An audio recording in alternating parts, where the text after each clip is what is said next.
Shalom, selamat hari Minggu, selamat hari Pentakosta. Ya, Pentakosta untuk yang kesekian kalinya. Oikumene Fellowship Service, kita bersama-sama memperingati tentang Pentakosta. Nah, kembali berbicara mengenai Pentakosta. Saya mau mulai dulu dari sejarah Hari Raya Pentakosta, karena ini baik untuk setiap kita diingatkan akan sejarah, supaya dari sejarah kita berangkat, kita bisa menuju kepada tujuan yang benar. Karena tujuan yang benar tidak hanya sekedar dibutuhkan perjalanan yang menghormati proses, namun juga harus dimulai dari mengertinya kita akan sejarahnya itu sendiri. Nah, sejarah Hari Raya Pentakosta, di mana Pentakosta yang di Indonesia beberapa mulut kepleset jadi Pantekosta, tapi saya menyarankan untuk kita tetap kembali ke Alkitab dengan kata yang benar, Pentakosta, ya, yang mana arti harafiahnya adalah 50 alias gocap, ya, Pentakosta, yang mana notabene jatuh pada hari Minggu. Di dalam tradisi Israel terhitung setelah 7 kali 7 tahun atau 49 tahun, maka tahun ke-50 akan menjadi tahun Yobel, di mana terjadi pembebasan total. Pembebasan total bagi mereka yang tanahnya diduduki, pembebasan total bagi mereka yang menjadi budak. Nah, dalam hitungan hari, setelah 7 kali 7 hari, ya, atau 49 hari, hari ke-50 disebut Pentakosta, biasanya juga dirayakan. Nah, hari ke-50 di mana satu hari setelah Sabtu Sabat ke-7. Nah, gereja perdana atau yang sering kita sebut jemaat mula-mula itu terbentuk pada hari Pentakosta. Maka dari itu seringkali saya mengucapkan selamat ulang tahun untuk gereja Tuhan, karena dimulainya gereja mula-mula ketika hari Pentakosta. Yang mana hari raya Pentakosta ini pertama kali tertulis ada di dalam kitab Keluaran, tercatat sebagai hari raya panen atau hari raya menuai, yang mana kemudian dalam prosesnya sering juga disebut sebagai hari raya 7 minggu, ya. Atau ada istilah yang juga digunakan sebagai hari raya buah bungaran. Nah, kemudian hari dikenal juga sebagai hari raya panen gandum yang pertama. Kenapa panen gandum yang pertama? Karena tanah tersebut digarap sudah 49 tahun dan memasuki tahun ke-50, maka digarap ulang, dibersihkan lagi sampai ke akar-akarnya lahannya, lalu kemudian dilakukan lagi pembibitan awal setelah 50 tahun. Nah, yang mana hari raya Pentakosta dengan berbagai istilah tersebut juga disebut sebagai hari hulu hasil, ya. Nah, ini penting dimengerti tentang hari hulu hasil, di mana Pentakosta masuk pada bagian yang cukup penting dalam grand design kalender kehidupan yang Anda dan saya bisa lihat di dalam Alkitab.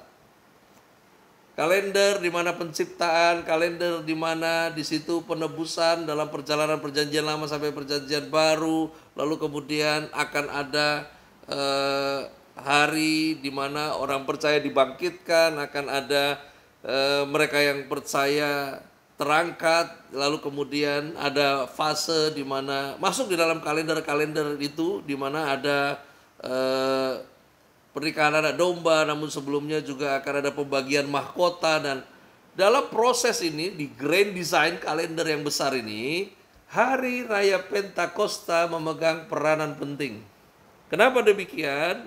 Karena merupakan salah satu penentu apakah orang percaya pada masa kini, kita ini akan masuk ke dalam tempat yang seharusnya, posisi yang seharusnya lebih baik, atau justru malah kita kehilangan apa yang Tuhan sudah sediakan. Nah, ada lagi hal yang menarik dalam sejarahnya. Terakhir orang Yahudi berpendapat di dalam Talmud, ya, bahwa sejak hari keluarnya bangsa Israel dari tanah Mesir hingga hari dua loh batu yang berisi tentang jangan lakukan ini, jangan lakukan itu dalam 10 perintahnya yang diberikan di Gunung Sinai, itu adalah hari ke-50 di mana mereka keluar dari tanah Mesir. Ya. Jadi hari raya Pentakosta juga merupakan hari diberikannya perjanjian itu di era perjanjian lama. Jadi dari mereka keluar dari Mesir sampai ke Sinai, kemudian Allah memberikan dua loh batu itu yang isinya perjanjian, itu durasinya 50 hari. Lalu kemudian dalam perjanjian baru, hari raya Pentakosta juga merupakan hari dicurahkan Roh Kudus ke atas para rasul di Yerusalem sebagai titik awal terbentuknya jemaat mula-mula, gereja Kristen perdana setelah 50 hari kebangkitan Kristus. Nah, kejadian yang dialami pada hari Pentakosta yang mana terjadi gereja mula-mula, urutannya kurang lebih demikian. Ya. Roh Kudus turun atas rasul-rasul. Lalu kemudian oleh Roh Kudus, para rasul berbahasa asing tanpa pernah belajar bahasa tersebut sebelumnya. Yang mana di dalam bahasa asing yang mereka ucapkan spontan, itu isinya memuliakan Allah, karena terbukti Alkitab mencatat, ada orang-orang dari bangsa lain di sekitar para rasul yang mendengarkan apa yang diucapkan oleh para rasul tersebut, dan isinya adalah tentang memuliakan Allah dari bahasa yang para orang-orang pendatang ini dengarkan, itu bahasa mereka. Jadi urutannya, Roh Kudus turun atas rasul-rasul, lalu kemudian oleh Roh Kudus para rasul dimampukan berbahasa asing tanpa terlebih dahulu mempelajari bahasa itu. Jadi bukan bahasa roh ya, bahasa asing. Lalu kemudian nubuatan digenapi. Ada 2 lapis nubuatan yang digenapi di era itu, masuk penyelesaiannya dimasuk di zaman ini. Dari kitab Yoel, lalu kemudian dari Yesaya 61 ayat 1 sampai dengan ayat yang ketiga.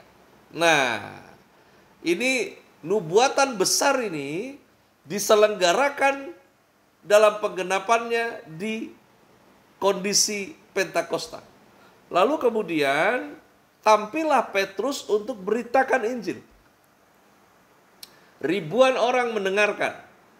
Akhir dari apa yang dia sampaikan dari Injil diberitakan tersebut, terceliklah pemahaman orang-orang yang mendengarkan. Kemudian mereka yang mendengarkan bertanya, kalau demikian, apa yang harus kami perbuat?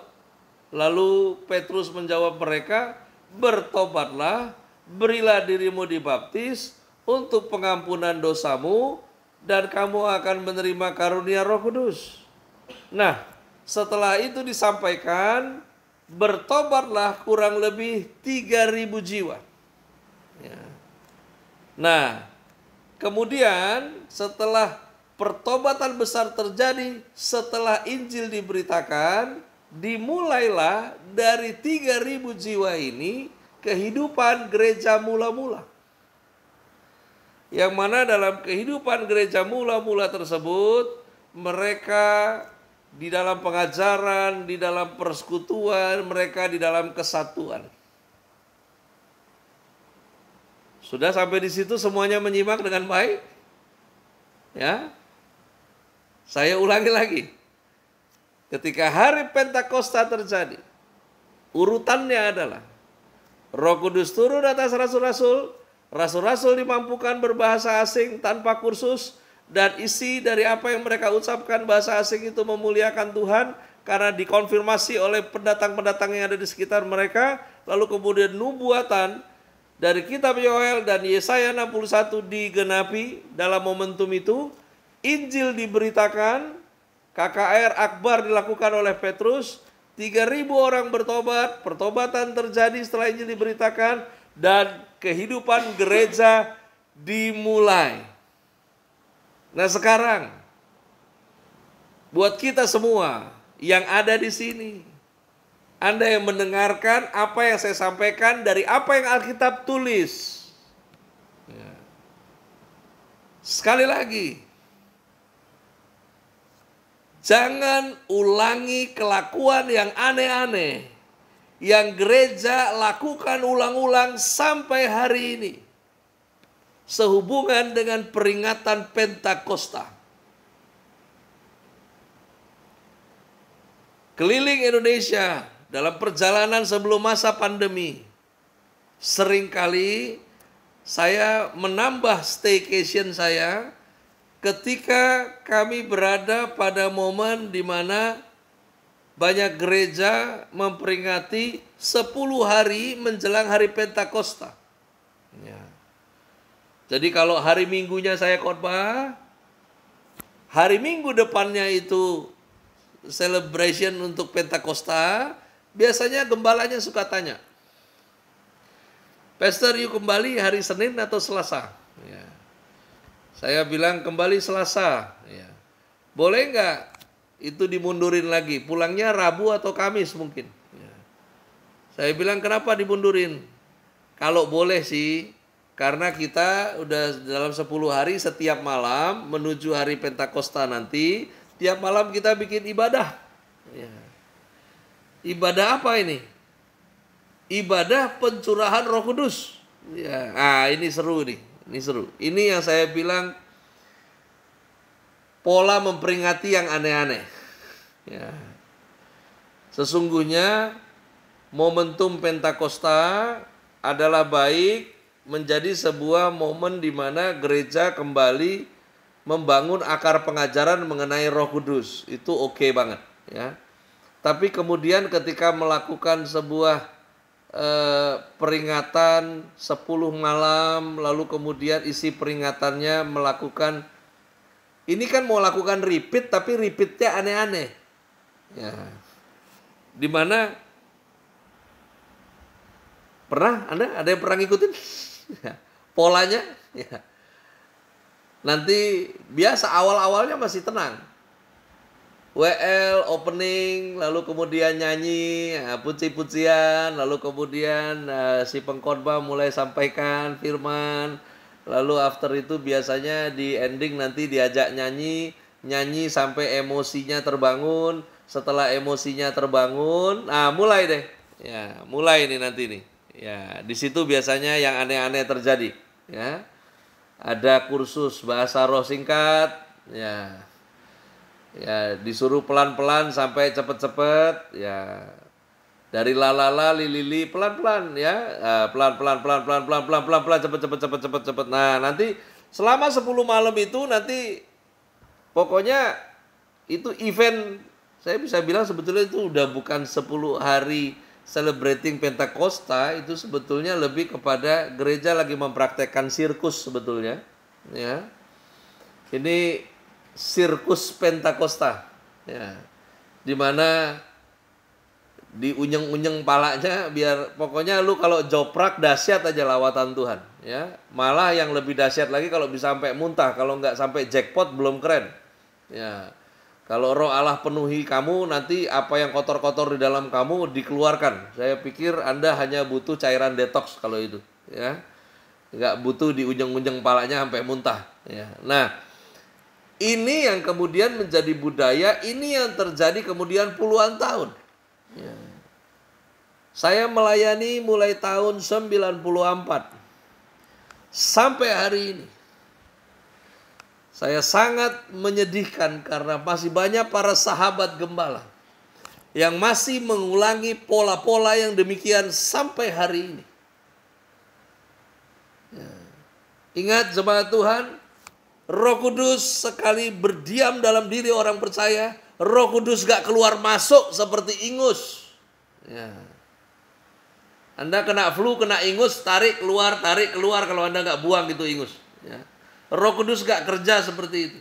Sekali dia berdiam, dia akan berdiam di sana.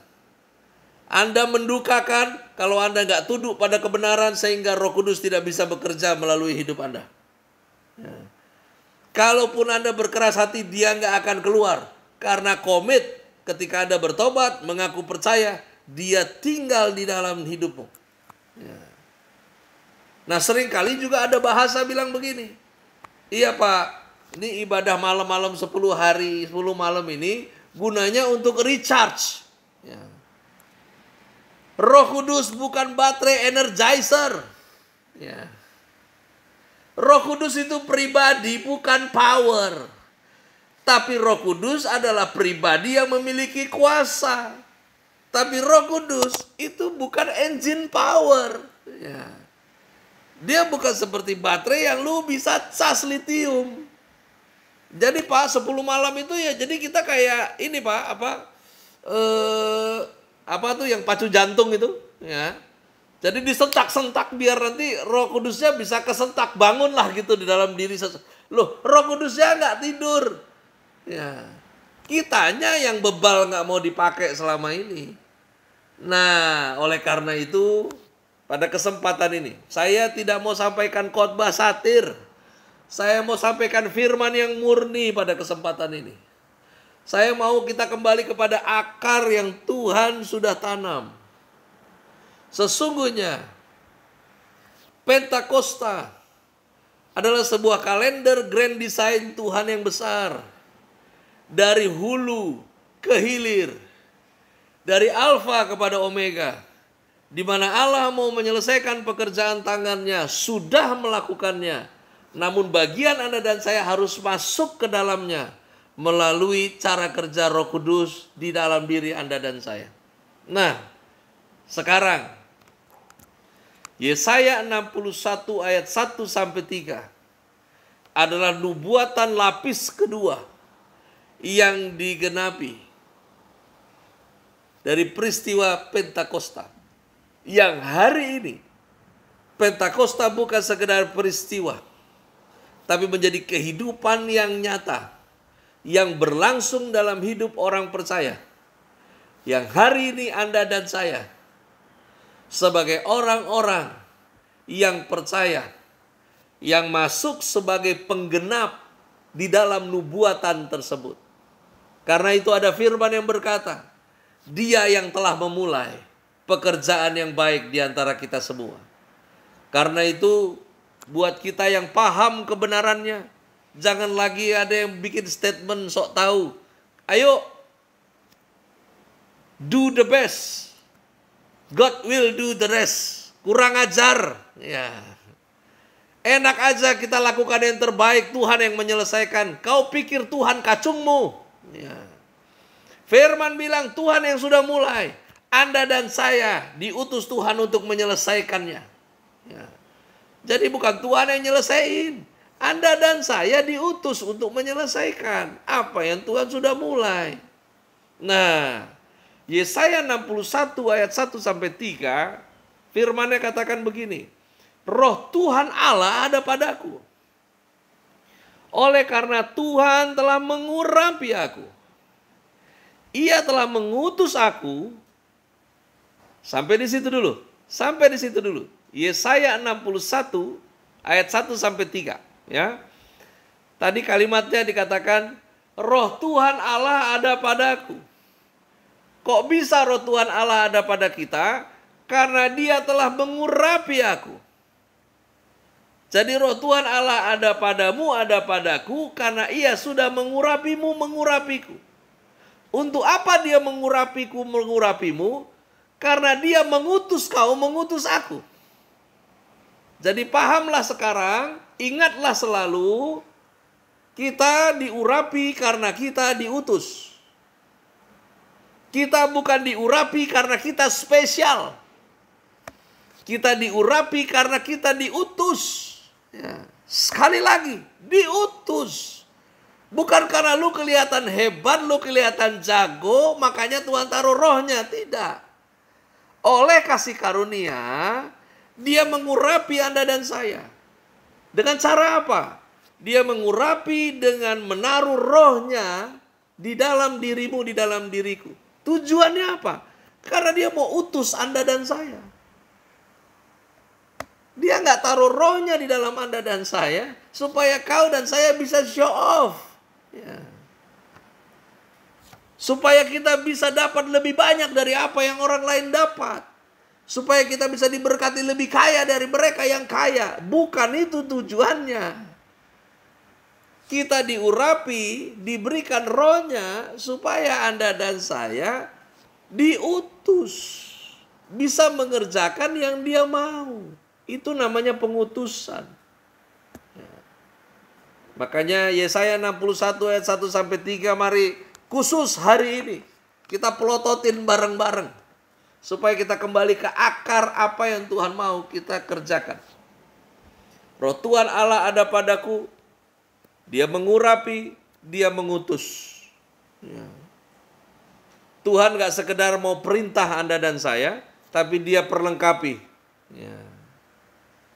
Nah, perlengkapannya udah cukup, tapi urusan exercise-nya urusan Anda dan saya. Ya. Perhatikan kembali ayatnya.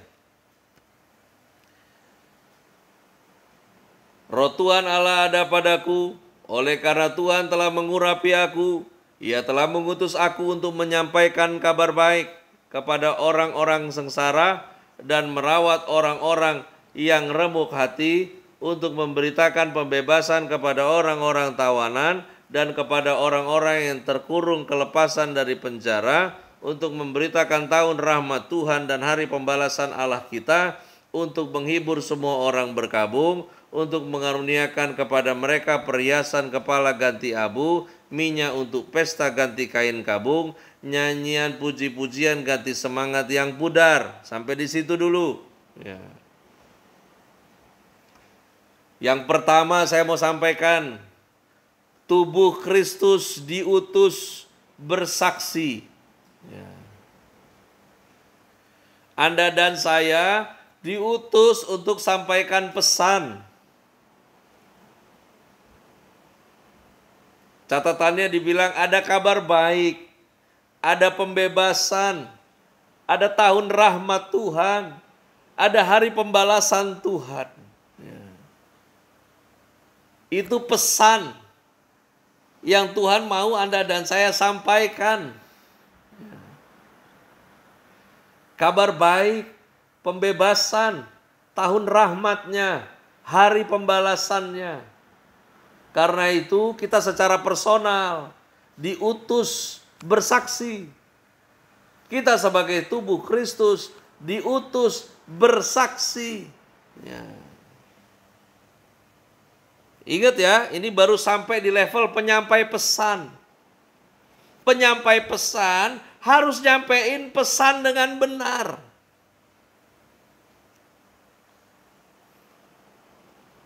Tugas Anda dan saya nggak hanya nyampein pesan, tapi nyampein pesannya dengan benar, isinya benar, nggak di makeover, nggak dibumbuin.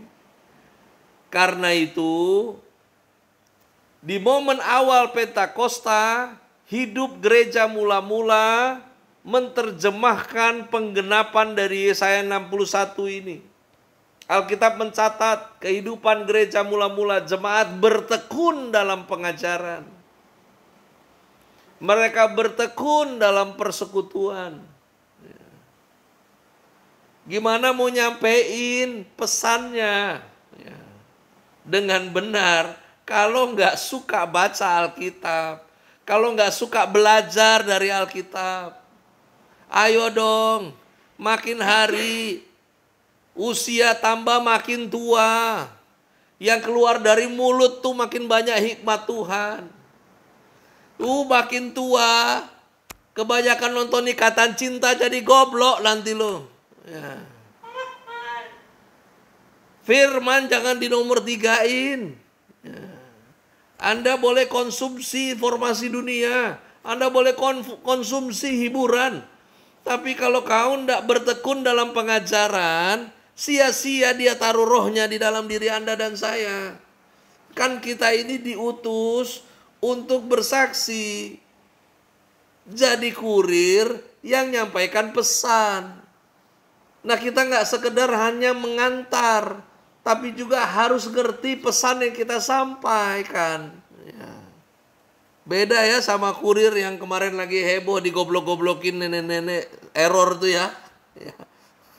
Itu kasihan tuh ya. Waduh, kurir itu goblok digoblok-goblokin begitu ya. Kalau itu memang nggak ada hubungan antara nganter barang sama barang yang dijual, emang nggak ada hubungan. Tapi kalau hidup orang percaya, pesan yang Anda harus sampaikan dari Tuhan dengan Anda, si pesan dengan Anda itu punya hubungan. Ya. Nggak keputus tuh perusahaannya, itu punya hubungan kita. Karena itu mari bertekun dalam pengajaran. Ya. Saya udah hampir mau 7 bulan stop Bible Talk. Kenapa? Karena bergumul tentang apa nih yang diperlukan. Ya, karena dari kemarin mau menyajikan Bible study tapi berurusan sama orang-orang yang juga Kristennya udah lama, nggak mudah nyiapin Bible study. Karena ngapain saya nyampein sesuatu yang ternyata ini makanan remah-remah buat mereka. Ya. Jadi memang masih terus gali-gali untuk bisa sampaikan. Tapi sementara saya juga lagi nyampein, ayo dong, kalian juga tetap belajar. Ya. Stok yang ada di rumah ya terus dipelajari. Ya. Mari bertekun dalam pengajaran. Bertekun juga dalam persekutuan. Ya. Kita di Oikumene Fellowship Service memang saya tidak ada membuat grup WA khusus. Ya. Tapi kalau kalian ada dengan teman-teman yang lain mungkin grup WA Alkitab apa. Mari bertekun dalam persekutuan itu. Ya. Karena orang-orang yang bersekutu dengan orang yang suka bersekutu dengan Tuhan, maka pikiran dan kelakuanmu akan terlatih berpihak kepada Tuhan. Dengan demikian, mendukung saudara seiman juga bersekutu dengan Tuhan. Ya. Karena itu, mari ya, bertekun dalam pengajaran, bertekun dalam persekutuan. Lalu kemudian, tubuh Kristus itu diutus menjadi saksi. Tidak hanya bersaksi. Kalau tadi di Yesaya 61 ayat 1 sampai 3 ditulis menyampaikan kabar baik, memberitakan. Nah, kemudian ada ayat yang mengatakan merawat orang yang remuk hati, menghibur semua orang berkabung. Waduh. Maksudnya gini loh. Kita ini gak hanya diutus untuk jadi penyampai pesan, tapi kita juga diutus jadi pesan itu sendiri. Kita sendiri diutus jadi pesan itu sendiri. Yang mana hidup kita ini jadi pesan untuk merawat orang-orang yang remuk hati. Menjadi pesan untuk menghibur orang-orang yang berkabung. Dengan agenda menggantikan perkabungan mereka menjadi perhiasan, menjadi minyak, menjadi puji-pujian, menjadi semangat. Ya. Tapi ingat ya, nggak semua memang bisa terima. Ya. Kenapa saya bilang nggak semua bisa terima? Orang-orang yang remuk hati karena keadaan yang melindas mereka, mereka akan terhibur. Orang-orang yang berkabung karena keadaan yang mendukakan mereka, mereka akan terhibur. Tapi kalau ketemu orang yang memang bikin remuk hati dirinya sendiri karena nggak cinta kebenaran, Anda nggak gagal kok. Memang dasarnya mereka saja yang suka meripit kebodohan. Terus meripit kebodohan. Ya, saya percaya ada kesusahan, ada penderitaan dalam hidup ini. Tapi kalau Anda doyan dengan penderitaan itu repot juga. Ya. Orang-orang yang suka menunda melakukan apa yang benar, menunda untuk melakukan apa yang sudah direncanakan, lalu kemudian menghitung kembali di kemudian hari, dan hidup dalam penyesalan yang itu-itu saja, mereka memang tidak akan pernah dipulihkan. Jangan fokus dengan orang-orang yang model begitu. Anda dan saya diutus untuk menjadi saksi, bukan sekedar sampaikan tentang pesan Tuhan, tapi menjadi pesan itu sendiri. Bukan sekedar packaging, tapi ini tentang atmosfer sebagai hasil dari kedalaman keintiman Anda dengan Tuhan, yang kemudian itu berdampak.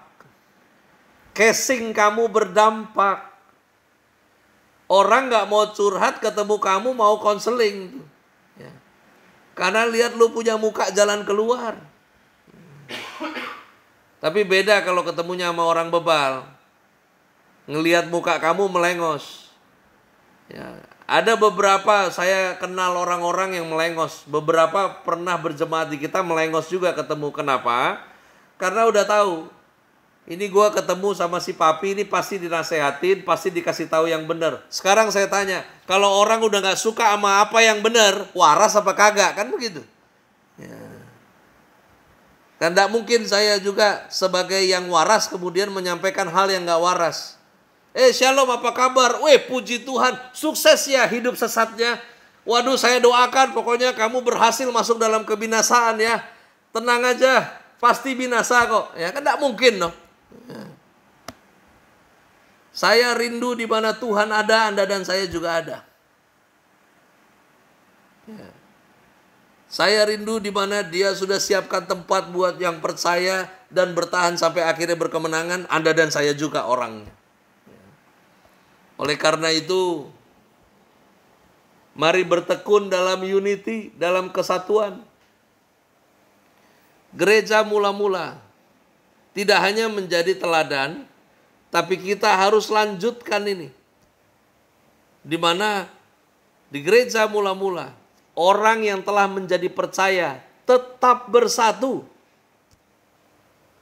Kemudian segala kepunyaan mereka adalah kepunyaan bersama.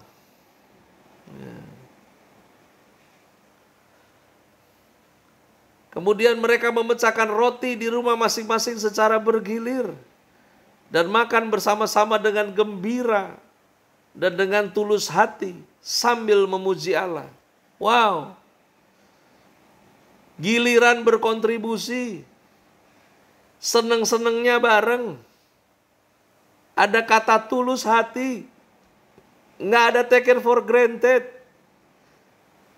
Apa yang ada untuk membangun kebersamaan. Ya. Kalau satu mendapati tangga keberhasilan, yang lain juga ikutan narik. Ya. Lalu kemudian Alkitab mencatat, terjadi banyak mujizat dan tanda di gereja mula-mula. Tanda mujizat dan tanda mujizat tidak menjadi bumper di depan. Tanda mujizat menjadi bumper di belakang. Ketika tubuh Kristus bergerak maju dalam kesatuan, yang namanya mujizat ngikut. Ya. Ngikut itu mujizat. Ya. Bersyukur pada Tuhan. Ya. Apa yang ada di sini masih bisa sama-sama kita. Ya. Mungkin kita lebih banyak rame di minggu pertama atau di event karena memang Bible Talk Family seringkali bergabung. Namun Bible Talk Family banyak di antara mereka memang berjemaat sudah tempat lain. Ya. Dari kita yang jauh dekat masih tetap kumpul, saya bersyukur jumlah yang ada yang Tuhan taruh sampai hari ini adalah jumlah yang masih mulut saya kuat doain nama Anda tiap pagi. Ya puji Tuhan, mudah-mudahan teman-teman gembala yang jemaatnya ada 1000 mulutnya kuat doain. Ya saya masih jumlahnya segini masih kuat nyebut namanya. Ya. Masih bisa ngabsenin di dalam doa. Ya. Martin, Pak Diki, Dedi, ya masih bisa masih bisa diabsenin satu-satu. Ya. Pak, Bu, mari jaga kesatuan ini dengan ketulusan. dengan satu tujuan, karena Tuhan bukan karena yang lain. Kita mungkin gak terlalu besar, tapi saya percaya dari setiap pengajaran yang Anda dapat, Anda konsentrasi kepada Tuhan dan bersikap benar di hadapannya setelah setiap hari Minggu kita ngumpul. Dari Senin sampai Sabtu hidupmu berdampak. Jadi berkat di negara orang, jadi berkat di lingkunganmu. Jaga kesatuan itu. Jaga unity kita. Baru berapa jam lalu lah ya, kemarin malam saya melakukan, ya mungkin istilah ini nggak ada di Uganda atau di luar negeri, halal bil halal. Ya. Ada 2-3 tahun saya konsentrasi dengan komunitas motor. Sebuah komunitas yang aras ketuhanannya kemana-mana. Ya. Tapi satu aja loh bisa bikin semua duduk bareng. Roda motor. Ya. Dan harusnya kita yang satu perkara salib lebih mudah diarahkan. Ya. Ini cuma satu doang, hobinya sama motor kan gitu. Yang diomongin apa? Nggak jauh-jauh motor. Ya. Silinder, roda, touring. Ya. Yang gila touring yang ngebahasnya touring. Ya. Kemarin ngebahas gimana perjalanan dipersiapkan naik motor touring dari Depok sampai ke ketinggian Dieng. Ya, Dieng itu udah perbatasan Jawa Timur, Jawa Tengah. Kemarin diestimasi dari Google, kita bisa naik motor dari kota Depok ke Dieng, berangkat jam 6 pagi, kita akan sampai di Dieng jam 2 siang. Ya. Saya jamin di antara Anda kalau ikutan pasti semutan itu pahanya itu. Ya. Tapi yang saya mau sampaikan begini. Ada banyak hal di komunitas sosial itu terjadi. Memberi makan banyak orang. Saya juga sebagai anak Tuhan masuk di dalamnya, bisa menerobos masuk sampai ke pelayanan pesantren. Ada banyak area-area yang kita nggak bisa masuk sendiri lewat komunitas, jadi masuk. Ya.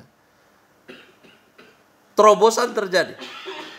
Bayangkan kalau kita yang jaga unity kita sendiri. Saya percaya urusan-urusan perkara dunia ini lebih cepatlah selesai. Yang terakhir saya mau sampaikan, tubuh Kristus itu diutus memanifestasikan kemuliaan Tuhan. Sekali lagi, Pentakosta bukan tentang sirkus manifestasi. Bukan tentang kamu didoakan dan bergetar-getar. Bukan tentang sekedar tanganmu bergoncang-goncang. Tapi tentang bagaimana lewat hidupmu terjadi goncangan di dunia ini yang mendatangkan perkara-perkara dahsyat dari Tuhan. Memang beda dulu, beda sekarang. Kalau dulu rasul-rasul berdoa, gedungnya goncang. Kalau sekarang orang Kristen berdoa, orang Kristennya yang goyang. Ya. Memang beda dulu, beda sekarang. Tapi saya rindu kita kembali ke akar. Maka dari itu kembali ke Yesaya 61. Di ayatnya yang ketiga bagian-bagian terakhir dikatakan begini. Supaya orang, siapa itu? Supaya dunia. Kalau kamu, kalau saya sadar kalau diutus, sadar kalau Tuhan sudah taruh rohnya di dalam dirimu, dalam diriku, sehingga kita menyadari ada potensi ilahi yang luar biasa di dalam diri Anda dan saya. Tujuannya supaya dunia ini, orang-orang yang ada di dunia ini menyebutkan mereka. Siapa itu? Menyebutkan kamu, menyebutkan saya, menyebutkan kita tubuh Kristus sebagai pohon tarbantin kebenaran. Pohon tarbantin itu sejenis pohon oak. Getahnya berguna, rantingnya berguna, kulitnya berguna, akarnya berguna, daunnya berguna. Kalau pernah baca ayat, sekalipun dosaku merah seperti kirmizi, bahan pewarna kirmizi itu salah satunya dari pohon tarbantin. Pohon tarbantin apabila tumbuh di satu tempat, pohon tarbantin selalu menjadi tempat berteduh para gembala domba. Dan apabila sebuah tanah tumbuh pohon tarbantin menjadi besar, maka tanah tersebut apabila dijual memiliki harga yang melambung tinggi, berbeda dengan tanah yang dijual tanpa ada pohon tarbantin di dalamnya. Makam-makam orang kaya di Israel itu menjadi mewah karena ada pohon tarbantin di sekitarnya. Di sana tidak dihitung pohon Kamboja itu. Pohon tarbantin dihitung.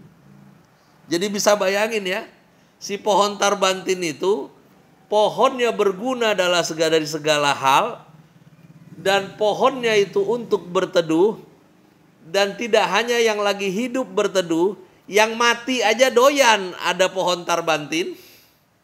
Lalu kemudian di mana pohon tarbantin ada, tanahnya jadi mahal. Ini yang Tuhan mau panggil Anda dan saya di dalam penggenapan Pentakosta. Bahwa dirimu berguna dalam segala hal. Karena itu Tuhan utus kamu, Dia urapi kamu. Supaya dari kulit, dari daun, dari getah, dari apapun kamu berguna. Cuman ngelihat aja kamu berguna, jadi berkat. Cuman berdiri aja kamu jadi berkat. Cuman tidur aja kamu jadi berkat. Cuman jalan saja kamu jadi berkat. Cuman ngangkat tangan saja kamu jadi berkat. Cuma baru melangkah saja kamu udah jadi berkat. Ya. Untuk itu Anda dan saya dipanggil. Supaya dunia bisa melihat kita loh pohon tarbantinnya Tuhan. Yang tujuannya untuk memperlihatkan Tuhan punya keagungan. Bahkan sama seperti pohon tarbantin.